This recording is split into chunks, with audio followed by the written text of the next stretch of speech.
स्थित धी, स्थित बुद्धि, ऐसा व्यक्ति स्थित प्रज्ञ जो है वह मुनि कहलाता है।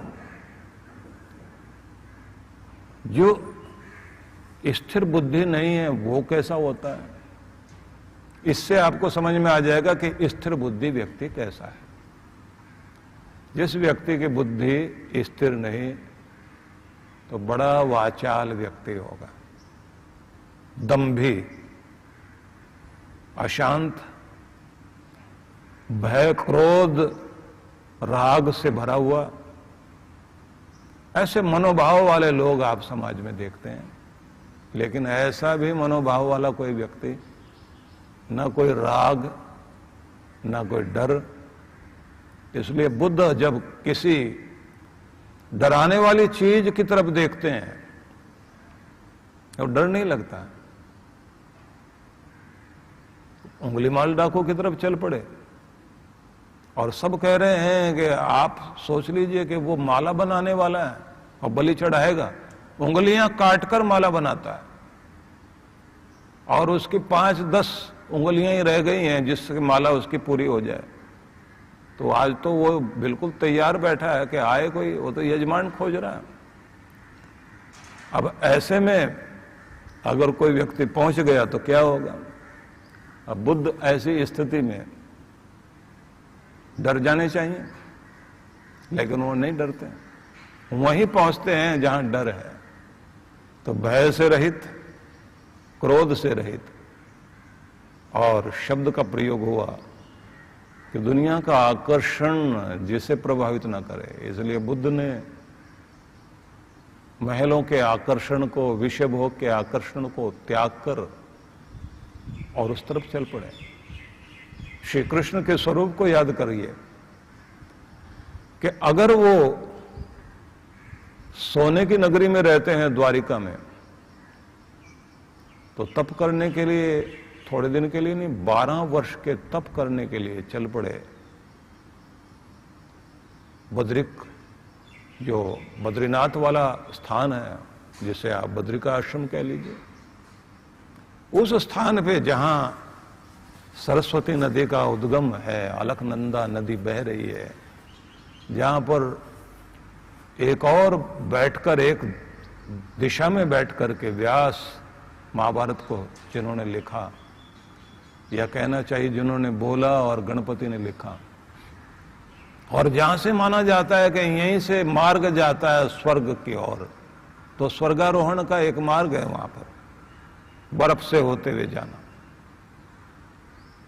ऐसे स्थान पर श्री कृष्ण अपने वाहन से चलकर गए, और कहां तक? गरुड़ चट्टी तक। गरुड़ चट्टी स्थान का नाम इसलिए पड़ा क्योंकि वहां उन्होंने जाकर अपना रथ रोक दिया। अब आगे तीर्थ में जाना है, तप करने के लिए जाना है, तो कहते हैं कि अपनी चरण पादुका भी उतार दी, क्यों? तीर्थ का फल तभी मिलता है जब आप भावना में इतने भाव विभोर हो जाएं कि स्वयं के रक्षण से अधिक आप समर्पित होने के लिए, कहते हैं ना छत्र धारण करना,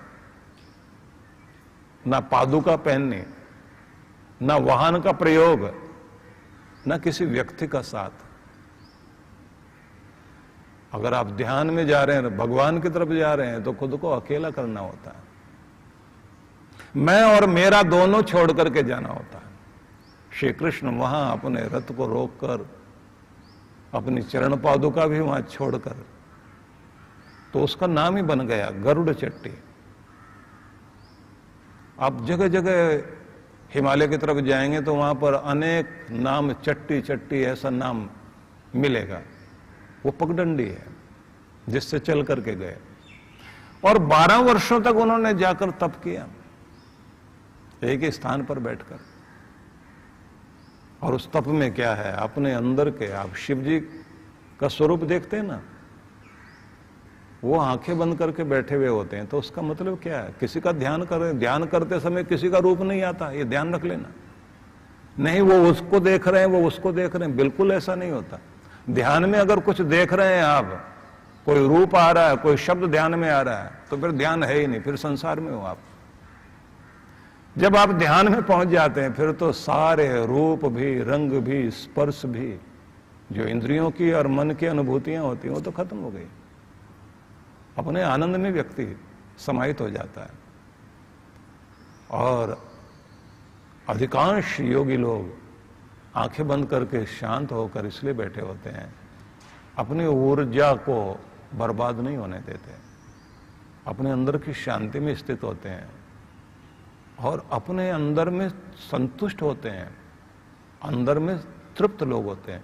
जो तृप्त नहीं है वो भाग रहे हैं। यद्यपि एक बात ध्यान रखना, पशु पक्षी जगत में एक बड़ा नियम है, ना तो वो भोगी है ना वो योगी है।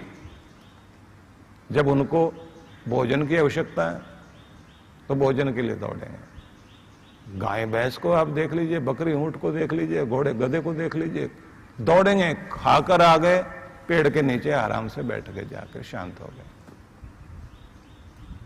भूख लगी, खाया, शांत हो गए। इंसान की अजीब बात है, उसकी प्लेट में कुछ रखा रहना चाहिए और थोड़ी थोड़ी देर के बाद उसके मुंह में कुछ न कुछ जाते रहना चाहिए। और नहीं तो मुंह में कोई च्युइंगम डाल लेगा, मुंह जो है जैसे वो गाय भैंस जुगाली करते हैं ऐसे उसका जो है मुंह चलता रहेगा। संतानें तो पशु पक्षी कीट पतंग की भी होती हैं, लेकिन किसी योगी से कम नहीं दिखाई देते। वो अपनी संतान की कामना के समय ही एक दूसरे के निकट होते हैं, बाकी एक दूसरे का वैसे साथ निभा रहे होते हैं। उनकी संयम साधना अपने आप चल रही होती। मनुष्य ऐसा तो नहीं है, लेकिन जो योगी है वो अपने आप में, अपने अंदर इतना तृप्त है कि उसके अंदर वो सारे सुख भोग, वो सारी संतुष्टि देने वाली चीजें उसका अपने अंतर में उतरने से, जैसे हर समय ही वो आनंद उसको मिल रहा है जो लोग बाहर खोज रहे हैं, वो सब अंदर मिल रहा होता है। इसलिए अमीरी अंदर, वो प्रेम जो व्यक्ति व्यक्तियों में ढूंढ रहा है, और आदमी कहता है कि मेरा कोई रिश्ता पूरा ही नहीं हुआ।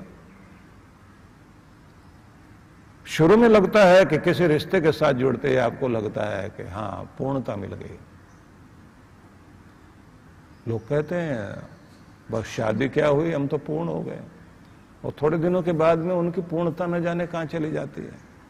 फिर तो पूर्ण लड़ाई दिखाई देती है, और सच्चे पति पत्नी कहीं बैठे दिखाई दें आज की परिभाषा में तो बिना लड़े नहीं रह सकते। मेरी तेरी बने ना और तेरे बिना सरे नहीं, तुम्हारे बिना गुजारा भी नहीं और बनती है नहीं। कमाल की बात यह है कि पति की नजर में पत्नी मूर्ख नजर आती है, बड़ी भारी मूर्खा नजर आती है, और पत्नी तो उसे परले दर्जे का मूर्ख समझती है। इसको समझ ही नहीं है, इसको समझाए कौन? समझाए तो ये गुस्सा करता है। पूर्णता प्राप्त हो गई, दोनों के दोनों पूर्ण हो गए, दोनों पूर्ण योगी हो गए। यही संसार का रंग ढंग है, इसलिए रिश्तों में कहीं भी पूर्णता नहीं दिखाई देती। लेकिन फिर भी मैं एक बात कहना चाहता हूं, रिश्तों में एक रिश्ता मां का है। और आज का दिन जो है वो पूरे विश्व भर में लोग जो है मदर्स डे मना रहे हैं, मातृ दिवस। जरा सोच करके देखिए कि एक मां और एक महात्मा, दोनों के अंदर त्याग बड़ा अद्भुत है। एक का प्यार केवल अपने बच्चे तक है, और एक का प्यार एक तृण से लेकर ब्रह्मांड तक है। एक का प्यार सीमाओं से बंधा हुआ है और दूसरे का प्रेम असीम से बंधा हुआ है। एक का आदि अंत दिखाई देता है मां के प्यार का, उसके बच्चे से शुरू होता है, बच्चे में खत्म हो जाता है। अपने बच्चे को सामने देखती है, तेरे नाम से शुरू और तेरे नाम पर खत्म, इससे आगे हमारा प्यार है ही नहीं। इसलिए बड़ी अजीब चीज है कि पूरी दुनिया के लिए आप कोई भी, केवल आप एक व्यक्ति हैं। मां के लिए आप एक व्यक्ति नहीं है। दुनिया के लिए आप एक व्यक्ति हो सकते हो, मां के लिए तो आप पूरी दुनिया हो, उसकी पूरी दुनिया। उसके दिल से पूछ के देखे कोई, सबसे सुंदर बच्चा कौन? मेरा बेटा। सबसे अच्छा कौन? मेरा बेटा। वो चाहे अंग भंग हो, रंग उसका कितना भी अच्छा बुरा कैसा भी हो सकता है, वो नगर अच्छा लगता है जिस नगर में उसका बेटा हो। वो नगरी अच्छी लगती है जिस नगरी में किसी की बेटी ब्याही हो। समाचार वहां के अच्छे लगते हैं, कौतूहल वहीं के रहते हैं मन में, जहां कोई बेटी ब्याही है या जहां किसी का बेटा जो है नौकरी कर रहा है, रह रहा है। सबसे पहले मां बस वहां के समाचार देखना चाहती है। पिता तो शुरुआत से लेकर पहले पेज से आखिरी पेज पढ़ेगा, मां तो ये कहेगी बस वो वाला पेज निकाल दो जहां जो है ना इस शहर के समाचार हो, मेरे बेटे का समाचार, वो शहर ठीक ठाक रहना चाहिए, आबाद रहे, खुशहाल रहे, उस शहर के लिए भी मंगल कामना कर ले, क्योंकि वहां उसका बेटा है। बाकी और शहरों में किसी के बेटे रहे हों, अपने को क्या लेना देना है। इसलिए मां का प्रेम आदि और अंत एक बच्चे से शुरू और एक बच्चे में खत्म। महात्मा का प्रेम यहां नहीं है। कांटा लगे पांव में किसी के, तड़पते हैं हम अमीर, सारे जहां का दर्द हमारे दिल में है। दुनिया के किसी भी कोने में अगर कोई घटना घटती है, उसका पूरा प्रभाव जिस व्यक्ति पर पड़ता हो वो एक महात्मा है। बाकी लोग जो है कहीं कोई मर गया है तो जैसे वो गिनती गिन रहे हो, क्रिकेट वाले जैसे स्कोर बोर्ड देख रहे हैं, आज इतने मरे, आज इतने मरे, आज इतना ये हो गया, उनके लिए एक संख्या रह जाती है। लेकिन जहां भी कोई चोट किसी मनुष्य को पहुंचे, जिसकी संवेदनशीलता इतनी अद्भुत हो कि किसी जगह भी किसी को भी कोई नुकसान हुआ हो, अगर मजदूर कटकर गिरे हैं तो ऐसा लगता है कि हमारे अपने लोग हैं, वो मजदूर नहीं है, वो भी किसी के बच्चे हैं।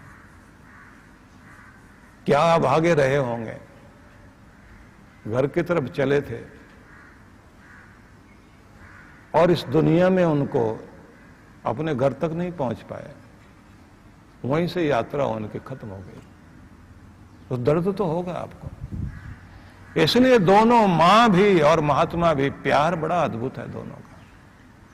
किसी युवती का उसका श्रृंगार, उसका फैशन, युवक युवती शादी हो गई, बड़े बन ठन के रहते हैं, बड़ा ध्यान रखते हैं।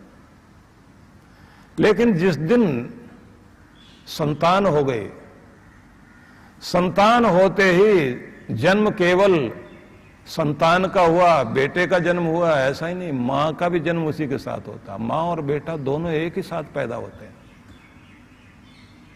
उससे पहले वो मां नहीं कहलाती थी, पिता पिता नहीं कहलाता था। जैसे ही बच्चा हुआ अब पिता पिता कहला रहा है। हॉस्पिटल वाले जैसे बच्चा हुआ तो कहते हैं अब पिता को बुलाओ। उससे पहले वो ये नहीं बोलते थे कि पिता को बुलाओ, उससे पहले बोलते थे आदमी को बुलाओ, उसका नाम लेके बोलते थे। अब कहते हैं पिता को बुलाओ।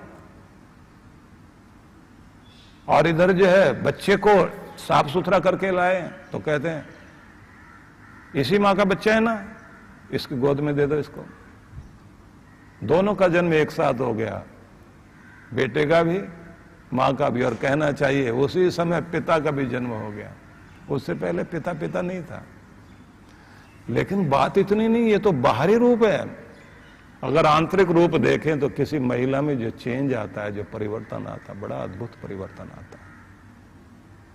उस युवती में जो उस समय संतान होने के बाद जो परिवर्तन आता है, इतना अद्भुत परिवर्तन होता है, ऐसी क्रांति घट जाती है जैसे उसके सारे प्राण, उसकी सारी ममता, उसका सारा प्यार उसका सब कुछ एक जगह सिमट कर आ गया हो उसके बच्चे में।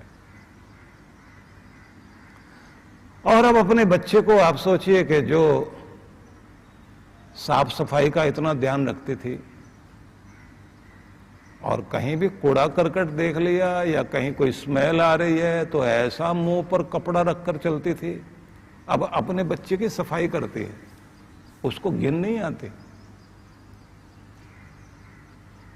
और रूप देखिए जरा क्या है मां का, कि मां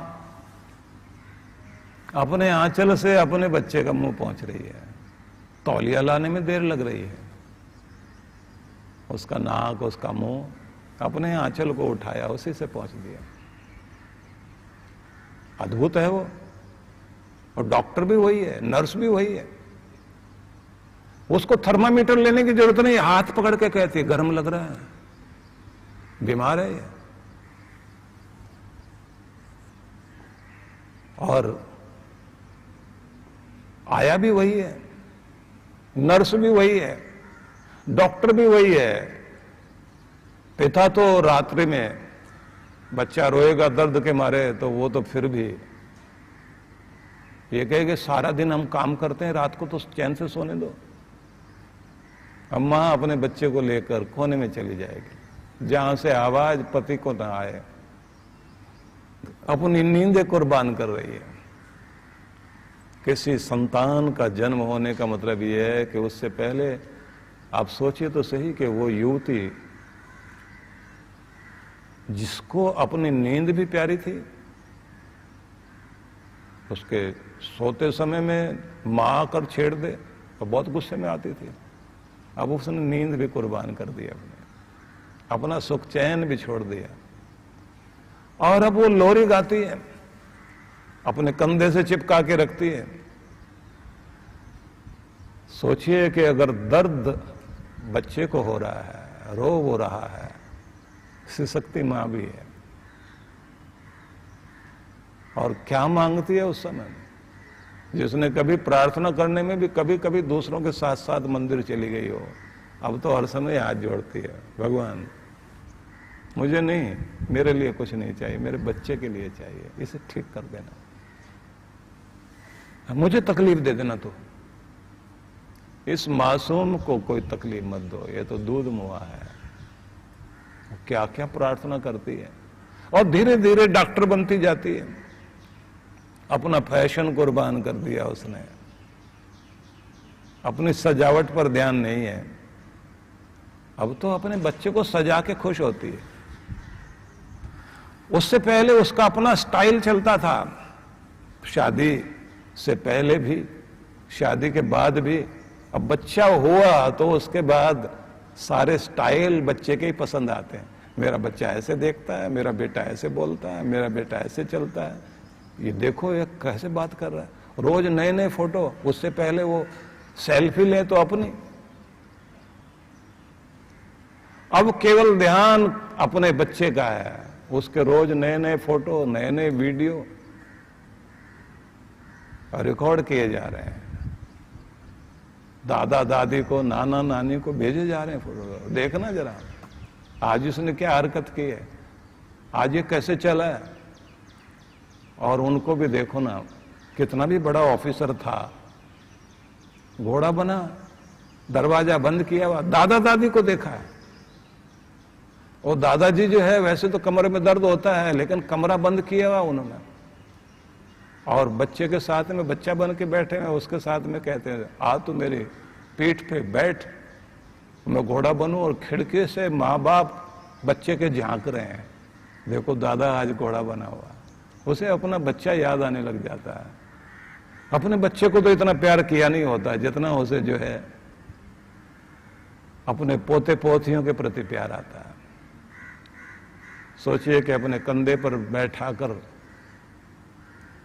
बाहर मार्केट में रावण जल रहा है, रावण को देखने के लिए सब खड़े हुए हैं, और इधर बच्चा जो है, दोनों बच्चों की उंगली पकड़ी हुई है, अब दोनों को कंधे पर बैठा लिया पिता ने, और दोनों से कहा दिखाई दे रहा है, बोले हाँ दिखाई दे रहा, खुद को भले ही ना दिखाई दे रहा हो, अब वो खुद देख करके मजा नहीं आता उसको, वो चिड़िया घर में कभी नहीं जाता था, लेकिन मेरे बच्चे खुश होंगे, वो लेकर जा रहा है उधर।